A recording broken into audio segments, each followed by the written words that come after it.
All right. Good morning, everybody. My name is Ann Rossley. I am here with my dear friend and colleague, Kyle Harvey. We're with Baird & Warner, and we sell real estate in downtown Chicago. We are in the Gold Coast office right on Michigan Avenue.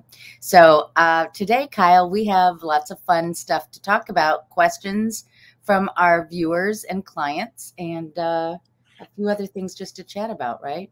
Absolutely. No, we've got, it's interesting how as the holidays come up, people start to angst about how, especially people who live in condos or use people for services. How much do I tip, if at all, for the holidays? Right. Right. So we're going to talk about that. Yeah. We're also going to talk about, what else are we going to talk about, Anne? 1 bedrooms versus 2 bedrooms. What's selling faster? And last week we talked about median versus average sales price. So we'll get into that when we do stats, which makes me think maybe now's a good time, excuse me, to go ahead and jump into our statistics. What do you think? Yes. All right. Name's gone. I always do this and then I have to move my, bear with me. Bear with me. Yes. Okay. So that's gone, and I have to pull up my stats again. Okay. Oh, they're there. We could see you. Yeah, I just couldn't see them. Okay. So we haven't looked at this in a while. I thought it would be fun to look at the different neighborhoods and just give you a median sales price. First, we're looking at condominiums here. And the map was too small to put the number in each spot. So I'll just kind of run through it quickly. The median sales price for a condominium in Edgewater is $239,000. Remember, this is the area where we have condos up and down Sheridan Road. So that helps us understand the $239,000 sales price, aside from the fact that it's one of the farthest neighborhoods away from the city. Uptown, $295,950. Lakeview median sales price of a condo is $370,000. Head west to North Center here, $453,000. Lincoln Park, $466,000. Logan Square, $415,000. It's really come up in the last couple of years. So much. Wicker Park, well, I should say Westtown, $485,000 for a condo. Really strong market in Westtown, hot. And near North, $400,000. The Loop, the median sales price is $383,500, and people would say, well, why is that so low compared to Westtown? And it's not a recent phenomenon. It's been happening for a while. We have so many colleges in the Loop area: DePaul, Columbia, Robert Morris, Roosevelt, so that there's a lot of college housing in the Loop, believe it or not. And that's what's causing the median sales price to be at this lower figure. Near West Side, $368,750, and the near South Side, which really is what we call our South Loop, is $365,000. Yes. All right. Single family homes.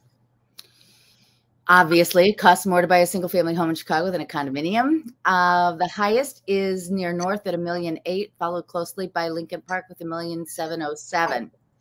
And Logan Square is very popular right now at $877,000. That price has come up recently. North Center, $1,160,000. That is an area with a lot of popular public schools. Lakeview, $1,375,000. And the near South Side, $1,300,000 for a single family home. There aren't that many, but those that are there are more expensive. Mm-hmm. All right. Well, can we go back 2 slides? To the condos? Yeah, to condos. Okay. And looking at this, I see sort of generally that, because this is median sales price, not average sales price. Right. These are neighborhoods with a lot of 1 bedrooms. For the ones that you think are, oh, this is sort of, these are lower numbers than I would have expected. Edgewater, Uptown, actually the near North Side has a lot of 1 bedrooms. North Center has fewer. Right. So it's just very interesting that, and Loop has a lot of 1 bedrooms. Again, this college housing. Same with the near South Side. So it's just interesting that the ones that you think, wow, this is sort of low, you realize that they've got a lot of one-bedroom apartments that are just smaller homes. You're exactly right. And looking at this number does not convey the number of luxury properties in that area. As you said, Westtown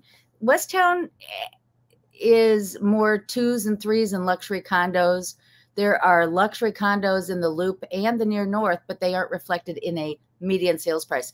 Since you bring that up, we're going to be looking at 1, 2, and 3 bedroom prices in a minute, which will help kind of lead us through that conversation. Okay, this is all property types here. Single family, attached condo, townhouse, in the lakefront neighborhoods. The median sales price, $439,900, up 1.1% versus last year at this time. Here's the average. Remember, we were talking median versus average. The average is $582,400, which is up 6.4%. They've both been, headed on an upward trajectory. Yeah, the scales look the same. The chart looks the same, the line. But it just shows that there are some big, expensive properties that are skewing the averages. Exactly right. Okay, so let's look at it. 3 bedrooms, 2 bedrooms, 1 bedrooms. And this is the lakefront neighborhoods again. So it's the, top to bottom and one neighborhood west. The median sales price on a 3 bedroom is $622,500. On a 2 bedroom, $399,000, almost $400,000, and a 1 bedroom, $234,000, all across the board. Yep. On a price, I thought this was interesting because on a price per square foot basis, it's like if they were all exactly the same, that means that just higher square footage means higher price, right? So they're really not all that far apart. The median sales price for the median price per square foot for a 1 bedroom is $294. For a 2 bedroom, the price per square foot is $314, and for a 3 bedroom, it's $323. So that says to me that it costs more per square foot to have a 3 bedroom.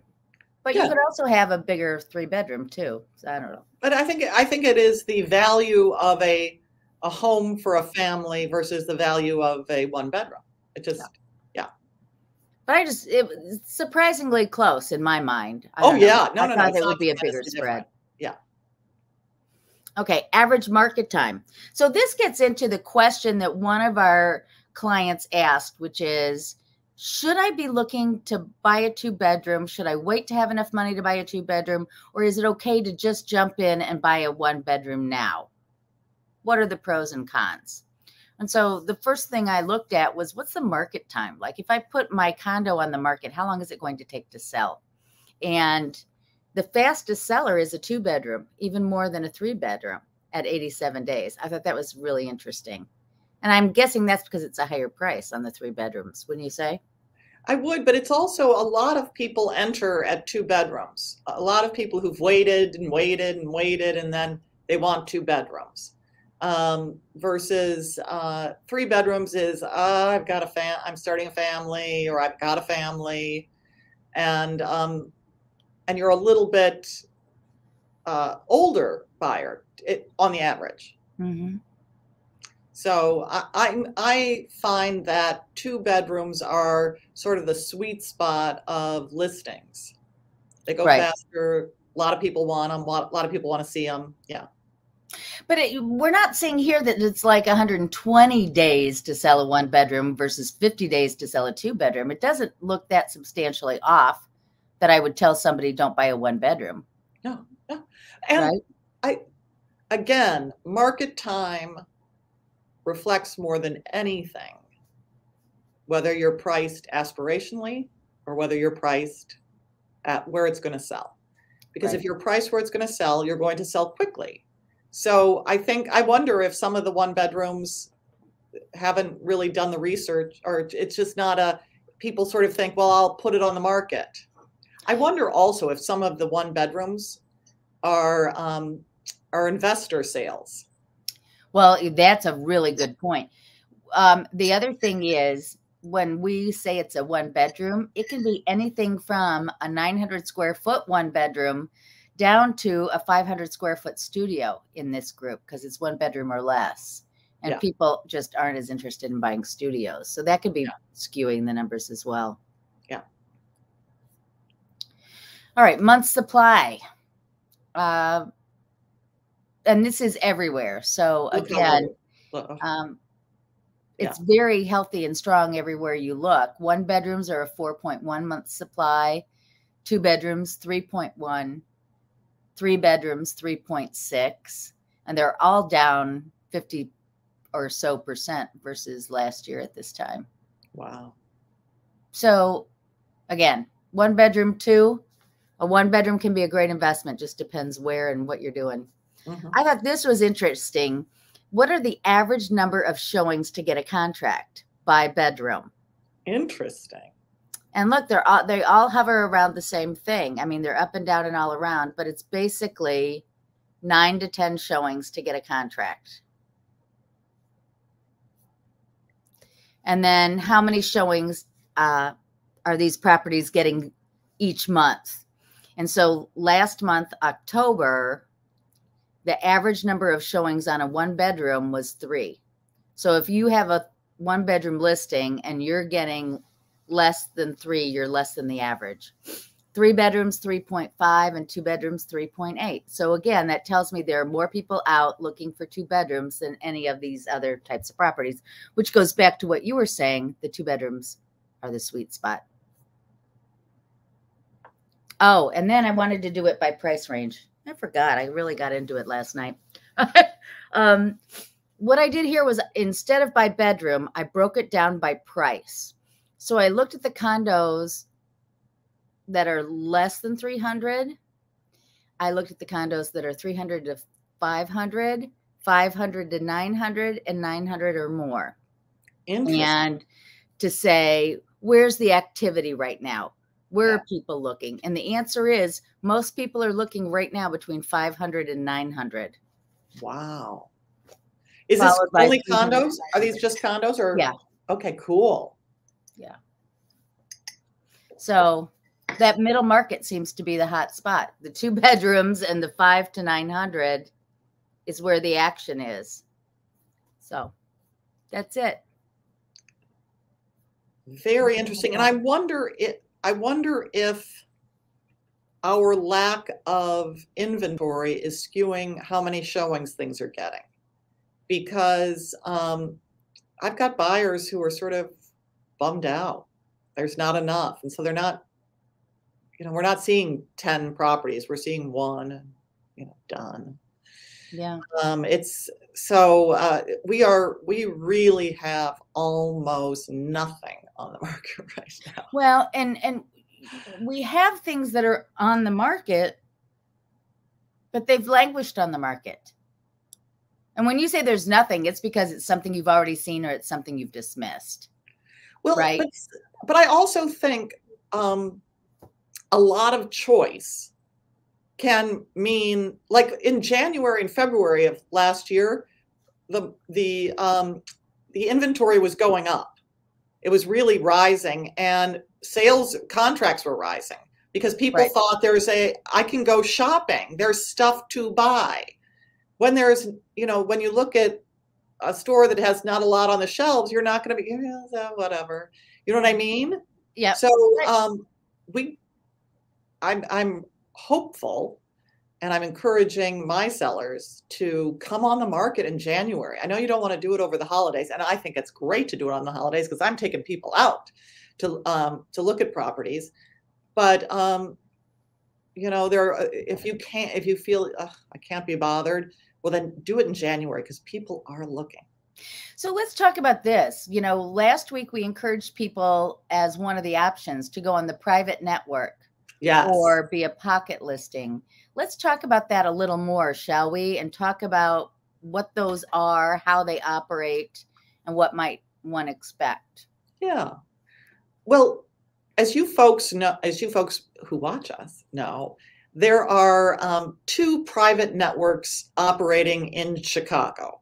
One is the MLS, the multiple listing service. Yeah. Which is the big database from which all the properties you see on Zillow and Redfin and that we see on the database itself are in there. And there is an area called private. And Anne, if you got it on your screen, pop it up. Okay. That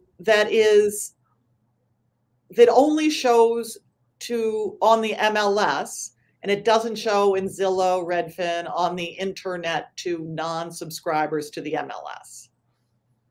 Okay. All right. So that's what ours looks like generally and private. So you're looking at what we look at when we're looking at real estate, when we're looking for you as buyers and sellers. Right. So these are examples that I'm showing you here of properties that have gone under contract while on the private network. So you were saying all about how Sandburg is so hot. Here's one that sold off the private network. And you don't get as much information here when you're on the private network, but one can have photos up here. So as you see, this is only investors currently rented for $4,000 a month. So there's all this information that is, they just are popping it on the market and only we can see it. Right. As opposed, okay, let's see. So I'll have stats on how much is going on right now on the private network actively and why don't you share those with us? Okay. Oh, wait, but before you get to that, just so everybody sees. Yeah. Oh, I took too long to scroll up. Yeah, okay, here we go. This is how much information you get when it's active versus that little bit you saw when it's private. I just wanted to show you that quickly so you could see. Okay. So anyway, private network. Right. That's what you get. Okay. So the pros and cons to the private network, you get to be out there for every agent to see. Currently, you do not feed through to the listing feeds such as Zillow, Trulia, Realtor.com. It stays private. You don't accrue market time. You can test your sales price, right? Well, let's talk about what accruing market time means. Sometimes buyers think that if a property hasn't gone under contract within a month, 45 days, that there's something wrong with the property or something wrong with the price. And people say to me when I'm showing a property that has been on the market for longer than 45 days, what's wrong with this? Right, right. And my response is either nothing or because sometimes there's nothing wrong because they're asking me as their broker, as a buyer's broker, what's wrong with this property? And I'll say nothing, or the price is higher than people are doing, or people don't like the paint color, and a lot of people cannot see past paint color. Right. But we say this over and over again, Kyle, time is not your friend in real estate. So when you go on the market, the longer you are on, the more people think.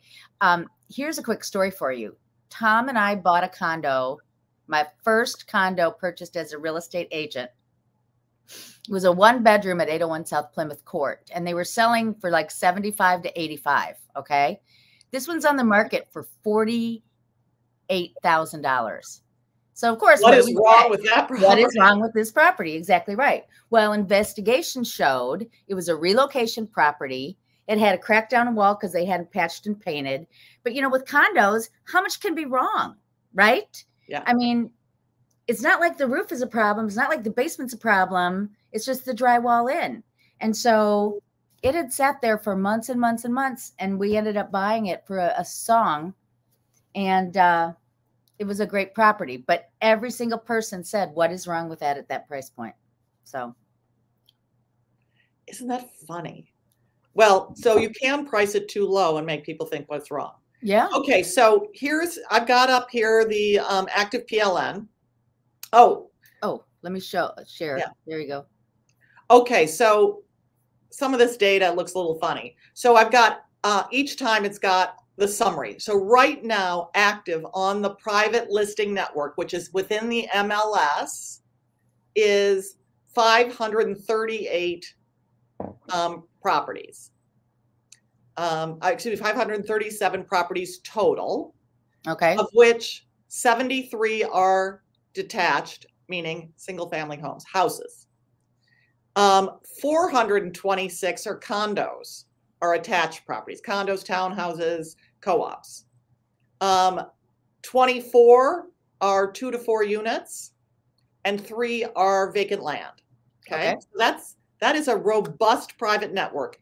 And as Anne will, and I've told you before, people take their properties off the active market over the holidays and put it on the private network only so that they don't get constant calls or fewer, that they'll get really the serious buyers who are represented by agents. Right. Then under contract, there are 65 total under contract, of which 19 are houses, 35 are condos, townhouses, and co-ops, 8 are 2 to 4 units, and 3 are land. So these are units that went under contract from the private network. They were never live. They never went through the listing feeds. It was just because agents looked for and found them with serious buyers. Yes. So this is the private listing network, which is one of the 2 private networks we talked about. The second is something called Top Agent Network.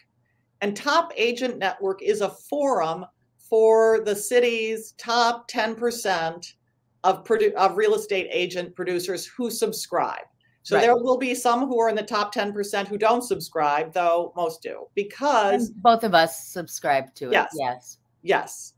The reason we subscribe is, in addition to these properties, the ones on the PLN, people will put pre-PLN or pre-marketing properties up there saying, hey, this is coming. It's not even good enough. I mean, I don't have enough information yet to put it on the private listing network sufficiently, but hey, this is coming.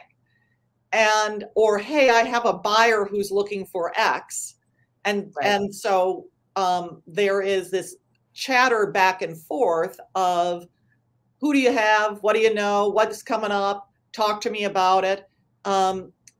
They don't keep those kinds of statistics of how many things are listed on on TAN, but there is this additional chatter of what's coming, what's up, who's looking, etc.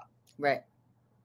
And I'm about to put, I've got a 1-bedroom listing that is still being cleared out. And I'm going to put it on today, this morning, on TAN, the Top Agent Network, because I don't even have pictures, to say, this is coming, who do you have? Great for an investor. This is going to be a great property for somebody who's willing to do some work to rehab it, and it's at the price where it's going to sell. So that's what people do for the second private network known as Top Agent Network. Okay. We would generally say private listing network, Top Agent Network are not the place to be if it's the spring market and time to go. Yeah. When you would want to have multiple offers, sell at the highest price. But now during the holidays where you may want to be spending more time with family, you don't want looky-loos, it could be a very good option for you. Well, but it is also, it's a great place to test a price. Yeah. It is a great place to sell for somebody who doesn't want, who's a little bit nervous about people looking at their stuff. Or if they have a special situation, like, a lot of these downsizers like to go on private network who are in homes because they can say, look, it's not like we have to sell right away. We may need some time between contract and close to move out, so that could be another option. And if you are priced where it's going to sell at that price on either network. Right. But the tricky thing is, so I'm not going to leave my 1 bedroom on TAN, and I'm not putting it on the private network. As soon as it's ready to go, I'm putting it on the public network, because there are an unbelievable amount of people out there who are looking without a broker and who are contacting agents directly. I've got a luxury property where half the people have approached me directly and say, I'm not working with a broker. I found that to also be the case with my Dayton property. So in that $3 million price point, we're both seeing a lot of buyers who are waltzing in unrepresented, which is a very interesting phenomenon. Yes. And stressful for the person who is the listing agent. So, but anyway, right. It is, but the one who's going to buy my cute 1 bedroom, not so much. They're going to be represented. Absolutely. All righty. Well, what else?